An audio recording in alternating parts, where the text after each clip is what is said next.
Okay, John F. Kennedy was assassinated, but the question is, what happened? Who done it? All sorts of conspiracies. The conclusion of the official investigation was that one lone gunman did it, Lee Harvey Oswald. But there were questions, there was doubt, and so I'm going to show you this movie clip from the movie JFK. This was a real trial that happened, the only trial where someone was being held accountable for the assassination of JFK. This is not the person who pulled the trigger. He died. The guy that shot JFK, the guy that was suspected to be the guy that shot JFK, was later shot and killed himself, which of course added to the conspiracy. They had to shut him up. They, them. But who was they? And this was the one and only trial that took place in New Orleans. And so you're going to see some things here, some real footage, along with some Hollywood-made footage to convince you that there's no way that this guy did it by himself. And then I'll show you other evidence. All right, hopefully. Why? Let's just for a moment speculate, shall we? We had the epileptic seizure around 12:15 p.m., distracting the police, making it easier for the shooters to move into their places. The epileptic later vanished, never checking into the hospital.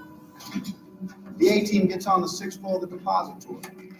Now, they were refurbishing the floors in the depository that week, which allowed unknown workmen in and out of the building. They moved quickly into position, just minutes before the shooting. The second spotter on the radio talking to the other two teams has the best overall view, the God spotter. B team, one rifleman and one spotter with the headset and access to the building moves into the low floor of the Daltex building. The third team, the C team, moves in behind the picket fence above the grassy knoll where the shooter and the spotter are first seen by the late Lee Bowers in the watchtower of the rail yard. They have the best position of all. Kennedy is close and on a flat, low trajectory. Part of this team is a coordinator who's flashed security credentials at several people chasing them out of the parking lot area. Probably 2 to 3 more men are down in the crowd on L. 10 to 12 men, 3 teams, 3 shooters. The triangulation of 5, Clay Shaw and David Barry discussed 2 months before. They've walked the plaza. They know every inch. They've calibrated their sights. They've practiced on moving targets. They're ready. Kennedy's motorcade makes a turn from Maine on to Houston. It's gonna be a turkey shoot. They don't shoot it coming up Houston, which is the easiest shot for a single shooter in the book depository. They wait till he gets to the killing zone between 3 rifles.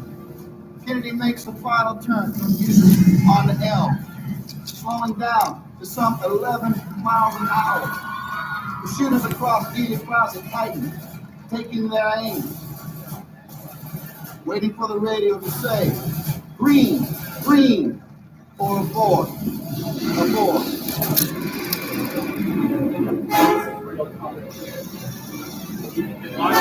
The first shot rings out. Sounding like a backfire, misses the car completely. Frame 161, Kennedy stops waving as he hits him. Conley's head turns slightly to the right.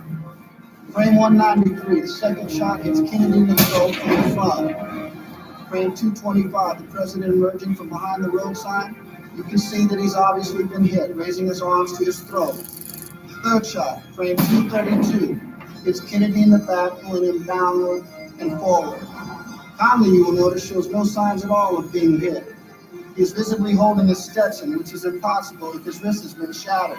Conley is turning here now, frame 238. The fourth shot. It misses Kennedy and takes Conley in the back. This is the shot that proves there were 2 rifles. Conley yells out, "My God, they're going to kill us all."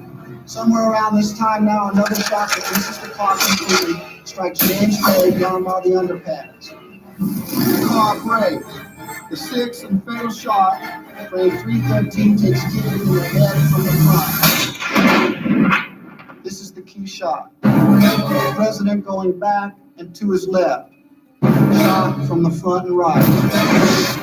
Totally inconsistent with the shot from the depository. Again, back and to the left. Back and to the left. Back and to the left. So I'll try and explain what you just watched there. Yeah, got it. Great. All right, got it. Stop. All right, so according to that, there were 3 teams, and they were positioned at strategic places, and the fatal shot came from the front because Kennedy's head goes like this. And physics says if you go like this, that means the bullet must have come from over there, which means it couldn't have come from over there, which means that there must have been a shooter over there.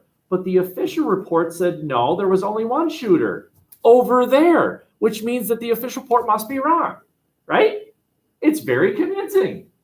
If his head goes like this, that means the bullet came from over there. Are you convinced? Have I convinced you that there was more than one shooter? Okay. Now let's watch some other evidence.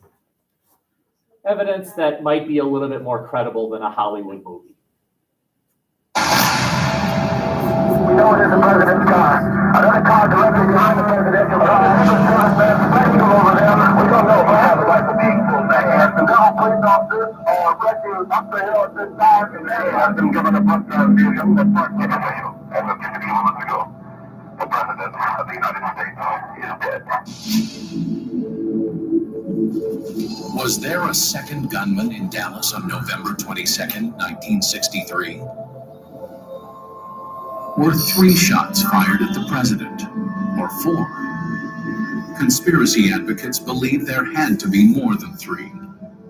Otherwise, one needed to be a magic bullet. The conspiracy theorists said only a magic bullet could do what the Warren Commission said that this bullet did.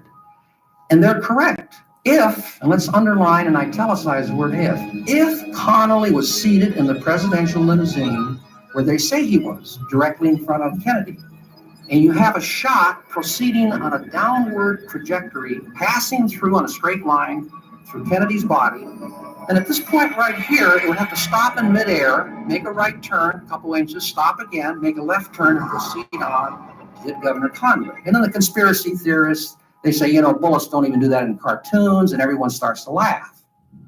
To find the truth, we turn to our best witness, the Zapruder film. Graphic artist Dale Myers has reconstructed the 26-second document frame by frame. Can it reveal the timing of the magic bullet? We can see that the president has been shot when he comes out from behind the sign, Zapruder frame number 225. He's moving his clenched fists upwards towards his throat. But does Connally react in the same frame? Or later? Connally himself looked at the Zapruder film in 1966 and picked, I think, 236 as the time when he's hit.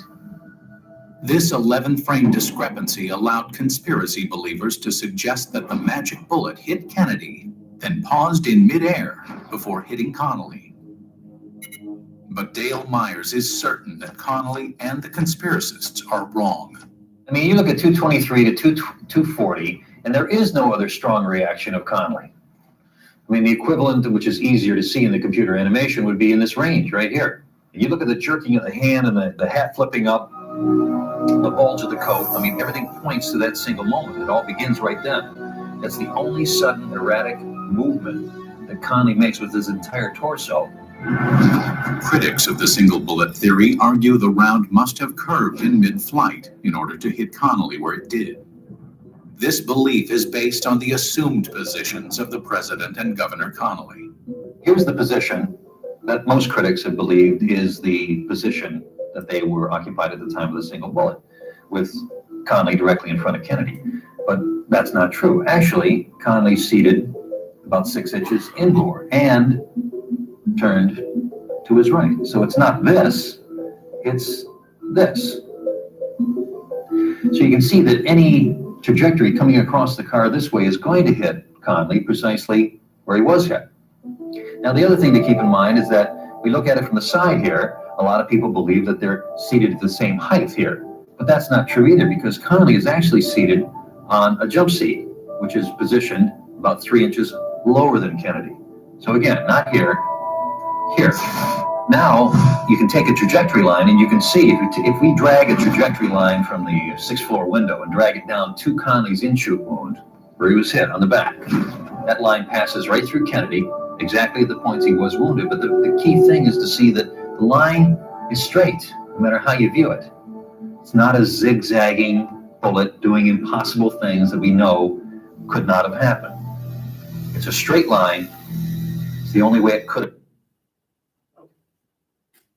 Now let me explain to you what you just saw there. Figured out. No, no, no. Okay, so there are the people that say, like, there's no way it could have been one shooter, because one shooter could not have caused those wounds unless the bullet was magic. Because there's that one bullet caused 1, 2, the bullet entered Kennedy's back, came out his throat, gross, and then took a hard turn to hit the governor of Texas, who was the guy sitting in front of him, in the shoulder, came out his rib, and then hit his wrist, and then was in his left thigh. There's no way. There's no way one bullet did all that. So that means there must have been more than one bullet. And if there was more than one bullet, there was more than one shooter. And if there was more than one shooter, then it was a conspiracy. But this guy says, but none of that's true. Because the governor was seated in and down, and he was turned. His body was turned. And when you do all that, it lines up perfectly straight. His thigh and his wrist. So, yeah. Which means there was one bullet, which means there was one shooter. Now about the fatal shot, right? If his head goes back and to the left, that must mean the bullet came from the front to the right, right? No, that doesn't mean that at all, right? Have any of you ever heard of the ricochet effect? The ricochet effect? Does anyone know what the ricochet effect is? The ricochet effect is that when your head does this, that means it came from back here, right? When you see, did you see Kennedy's face? It kind of flabbed over here, right? That shot didn't come from the front. It came from the back, and his face exploded in the front. The bullet entered his back, and then his face exploded, and his head did this. Patang. The ricochet effect.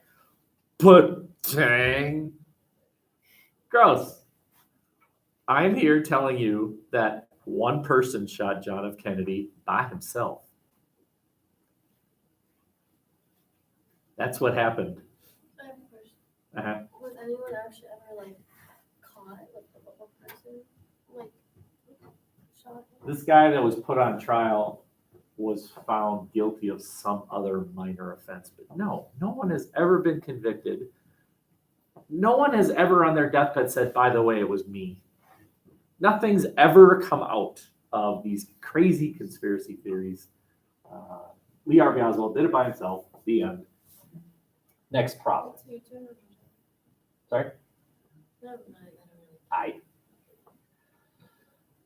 Okay, I just have 2 other slides to go over quickly, and then we can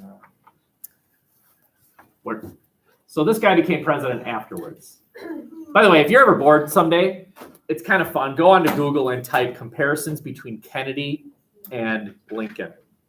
They're uncanny. Yeah, they're kind of crazy. Like, they were born 100 years apart. They were elected 100 years apart. They were assassinated 100 years apart. They Kennedy had a secretary named Lincoln. Lincoln had a secretary named Kennedy. Lincoln's assassin shot him in a theater and then was caught in a warehouse. Kennedy's assassin shot him in a warehouse and then was caught in a theater. And it was both Ford, so it was Ford vehicle, Ford theater. If you fold a $20 bill, you could see the Twin Towers burning. Okay, this is the guy that took over as president after JFK's assassination. That is Lyndon Johnson. Do you notice the fella standing behind him? That's Martin Luther King Jr., right? And so one of the things that's sort of interesting about American history is that it oftentimes this president doesn't get things done and then he gets assassinated and then the next president says, let's do it for Johnny or Billy or whoever was just assassinated, right? This guy, Lyndon Johnson, was able to accomplish things Kennedy was not able to accomplish, but because of the assassination, he was able to accomplish things for Kennedy, and they were ratified. And he was the most liberal president since FDR. You are going to see lots of liberal things, which you might use as evidence in your paper if you've chosen the liberal conservative question. For this era, man, does he do a lot. Has anyone ever heard of affirmative action? No one's heard of affirmative action. Hey, can University of Wisconsin-Madison look at you and then a black student that graduated from Detroit, and the black student has a slightly lower GPA than you, but can the University of Wisconsin say, we're taking that kid over you? Why?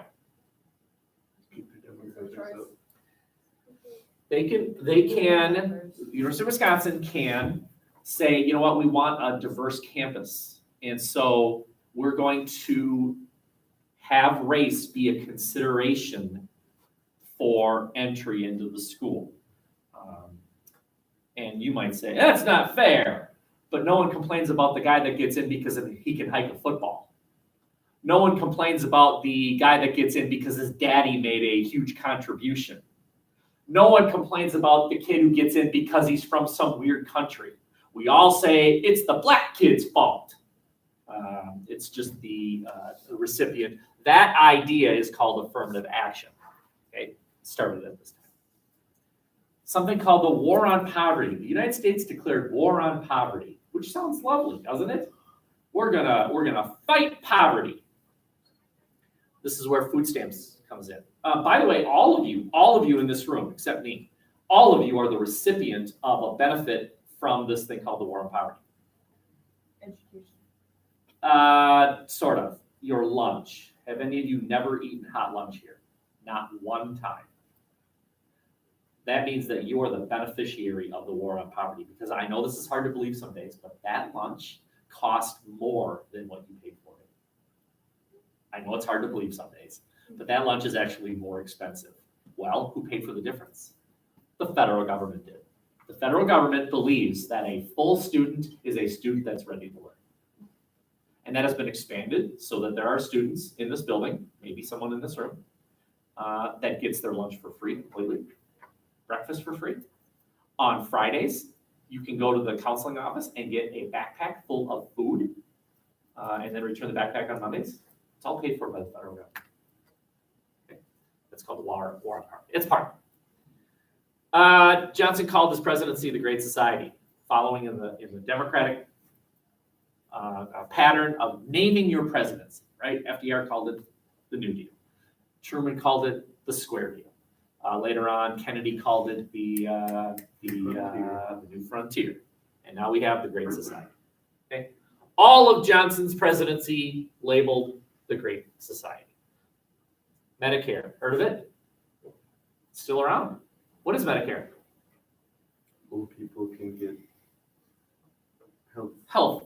It's health care for old people.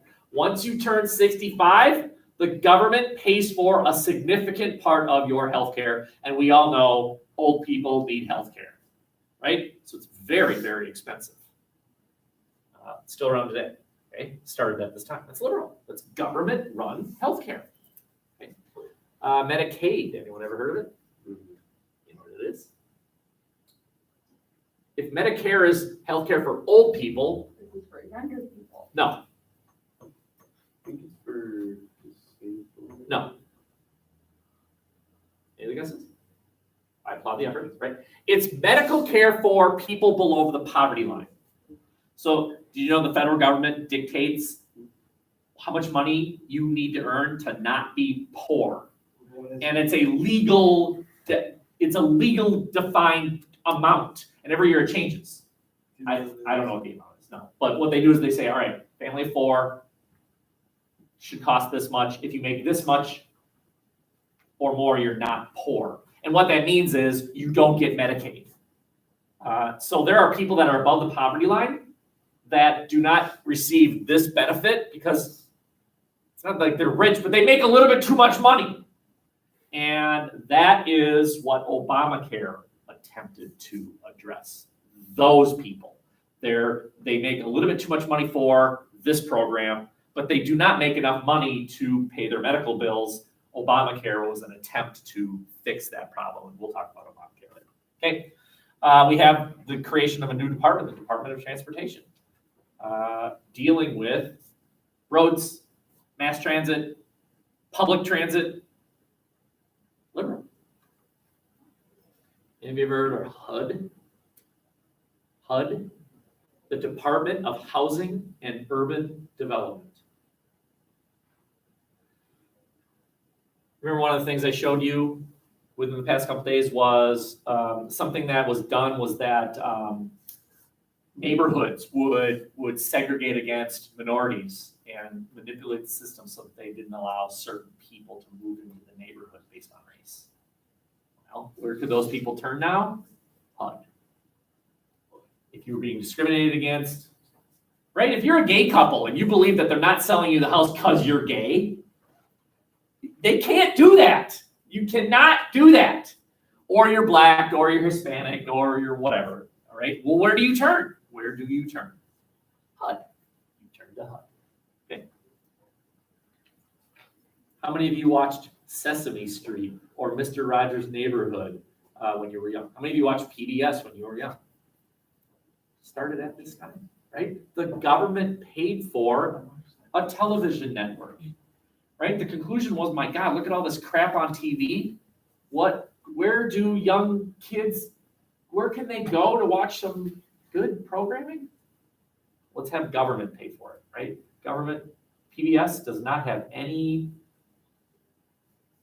smut, right? Or violent, overly violent television. It's Grover and it's Elmo and it's Cookie Monster. No, it's not Cookie Monster anymore. Okay. Sounds like you're angry about that. All right. I am. Okay. Something called the Voting Rights Act, which did something. I don't remember what. It has something to do with voting. Maybe like your rights to vote. Yeah, it's your right to vote, but I mean that already existed, right? The 15th Amendment. You can't deny the right to vote based on race. The age? I think it outlawed.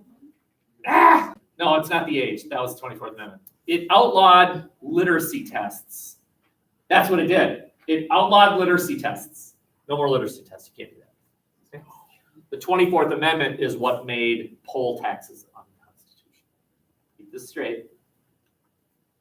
Now, if you're looking at this like, my God, there's a lot. Yeah, that's the idea, right? Remember FDR's 3 columns? Government can solve. Government can solve. Same thing. Government can solve. Oh, there's a problem? Government can solve it. Whereas the conservative would argue, no, government doesn't solve it. Government makes it much murkier. And government adds layers of bureaucracy. And government makes it too expensive. And let the private industry solve these problems. Or let states do it. Let states do it. And of course, the liberal response is when we let states do it, we have southern states that create literacy tests. So no, we're not going to let states do it. Racists. Okay. Wait, so what's the 24th Amendment? Made poll taxes unconstitutional. Immigration and Nationality Act, I have no idea. Not a clue. I bet it has something to do with immigration and nationality. You don't drink it. Take that back. No, don't take that back. I agree with you. Something called the Civil Rights Act. Wow. I do not remember. My God, I'm terrible today. I am terrible. I'm an awful, awful person.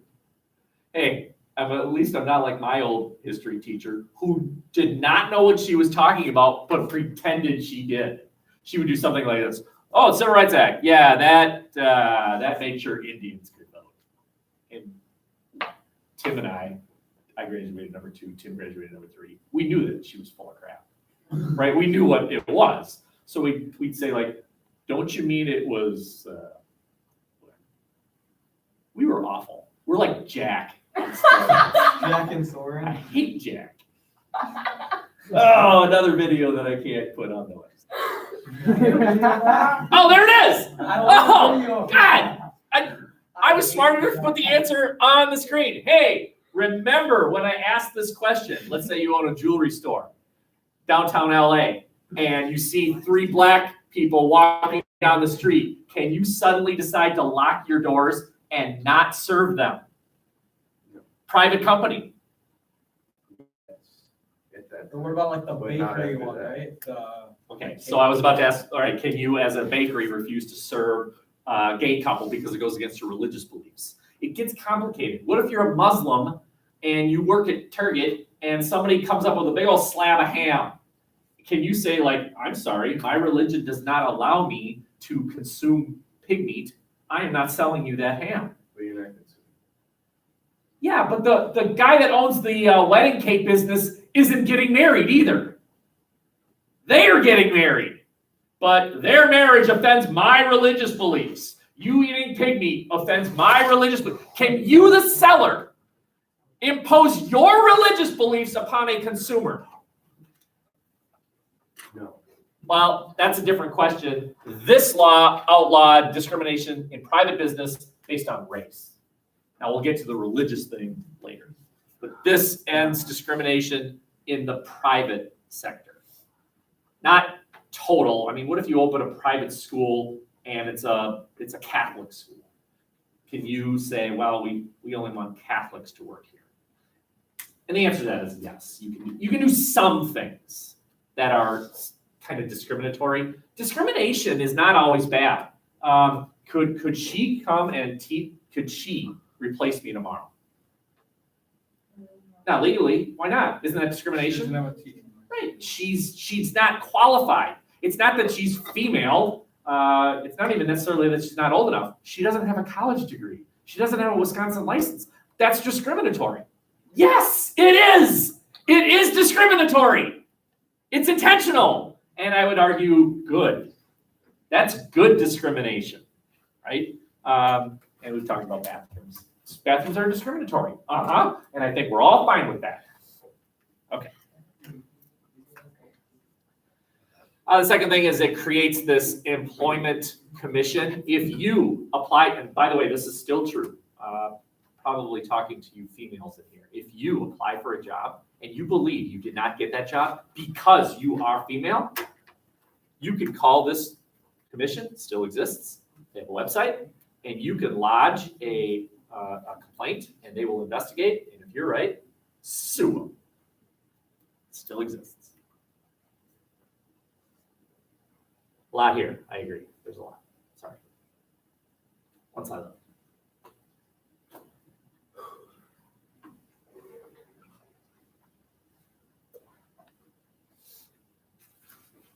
Leaving? Ready? Yeah. You ready? Wait, I think I need to hold on, stretch. I have to slow. Okay, let's start the discussion about Vietnam. No, I'm falling let us asleep. start the discussion about Vietnam. It goes way back to the 1800s, before that. The Asian Empire, right? When Columbus decided to go that way, it starts the European conquest of Africa and the Middle East and parts of Asia. And this was French territory. They called it French Indochina. The whole thing.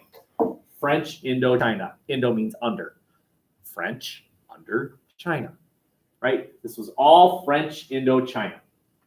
And the French spread their language, their culture, Catholic religion. France is very Catholic today, right? That's why Notre Dame's burning was so devastating. It's a Catholic Church. Right? It was originally a French colony. However, World War II, the Japanese conquer it and and rescue the Vietnamese from the awful white Europeans, right? That, at least in their eyes, it became part of the Japanese Empire. And of course, Japan loses. So France says, it is us again. Oh, oui, oui. So they try and recapture it. They try and recapture Vietnam along with Laos. We talked about Laos yesterday.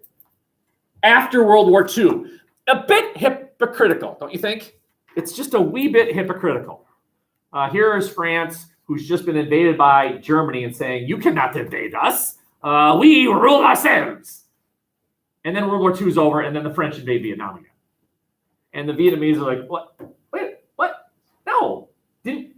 Why is it okay for you to rule us, but it's not okay for Germany to rule you?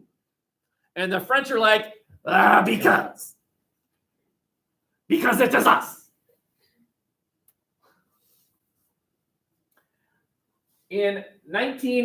So there's a war going on, right? There's a war. In 1954, kind of a key year, the French were not doing well, by the way. The French were not doing well. In 1954, they said, all right, let's have an election. Let's promote democracy. North, you choose your champion. South, you choose your champion. Now, if you're wondering, like, why did they divide it that way? I point out to you that you have a country that was divided that way, right? That oftentimes geography dictates point of view. The North is generally anti-slavery. The South is generally pro-slavery. Well, why?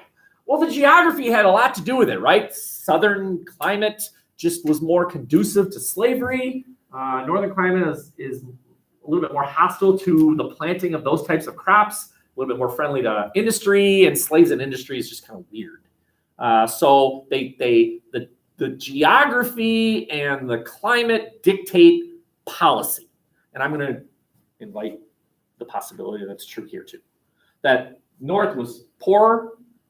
It's just got a climate that's just less conducive to private industry. The South was a little bit richer, a little bit more investment from foreign investment, including American and French.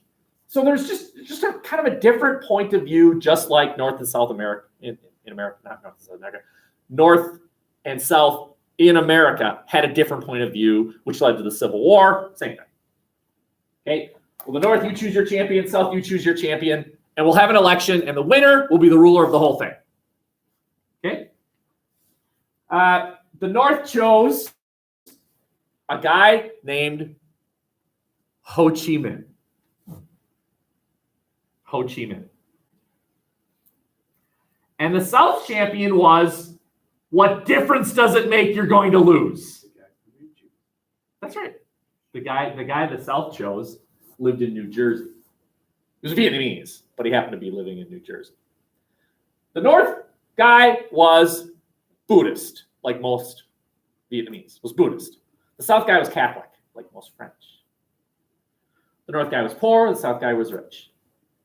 Right? I mean, it's like you running against George Washington. You're going to lose. You're going to lose. That's right. Wow. So the South guy, he has no chance. And so he canceled the election and declared, this is where it gets weird, he declared South Vietnam to be an independent country. This is very much parallel to the United States Civil War, right? In essence, the South seceded. The South seceded and declared itself an independent country. Well, there were a whole lot of people in South Vietnam who didn't like that, who didn't like South Vietnam being separated from North Vietnam. And so they started a guerrilla war against their own new government. Follow that? And so there was a war in South Vietnam. The war in South Vietnam was the government against people trying to overthrow the government. You follow that, Cindy? You follow that? The name of the group that was trying to overthrow the government was the Viet Cong. The name of the group trying to overthrow the South Vietnam government was the Viet Cong. You'll notice North Vietnam is not part of this yet. The United States is not part of this yet. It was simply an internal conflict within South Vietnam. Question?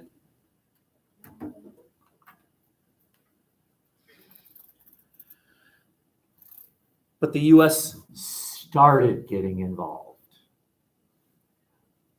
We supported the South Vietnamese government. They were not communist. They were not communist. And so we sent what we call advisors. Just a few, a couple hundred, to help the South Vietnamese government. Okay? Again, you'll notice North Vietnam is not involved yet. The South has seceded, and some people in the South don't like it. So it's the government trying to squash this rebellion with American help.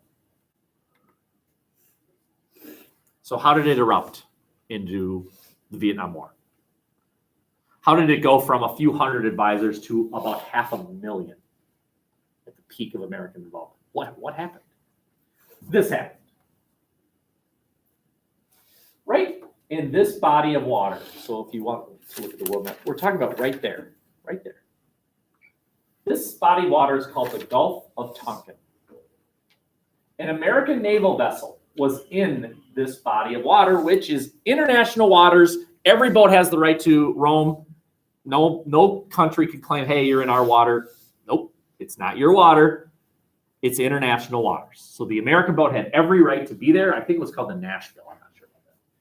So this American naval vessel is in the Gulf of Tonkin, and a North Vietnamese naval boat attacked it with torpedoes.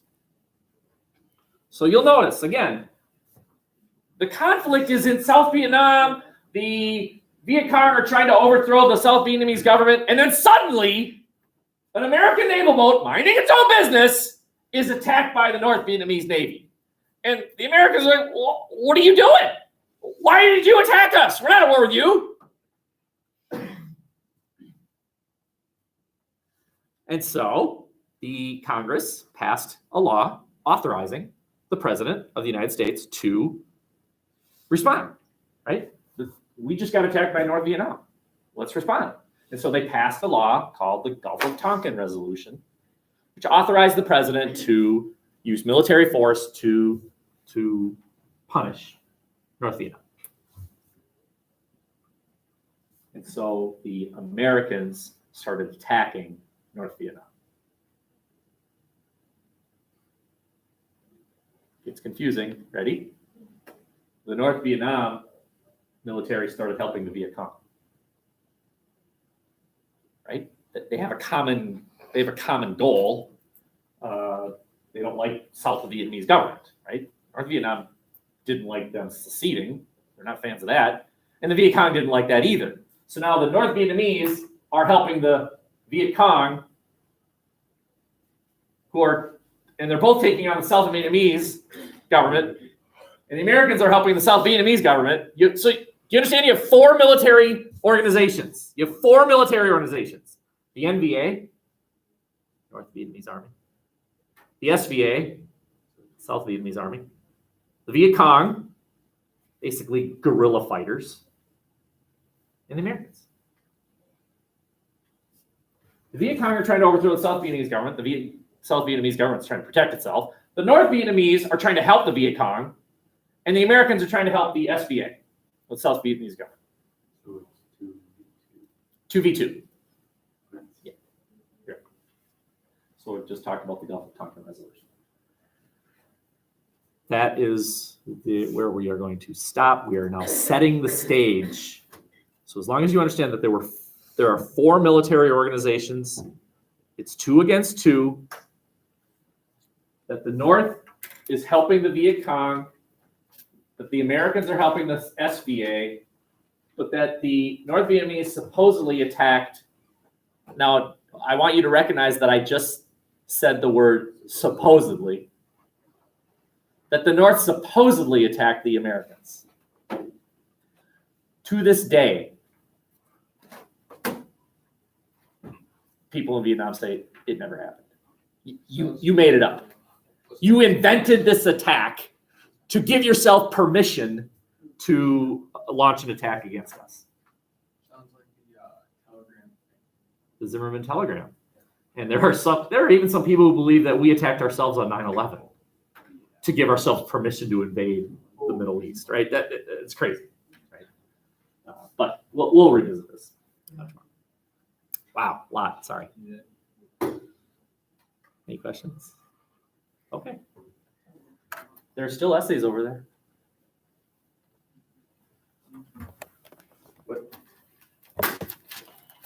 Maybe I should just write easy.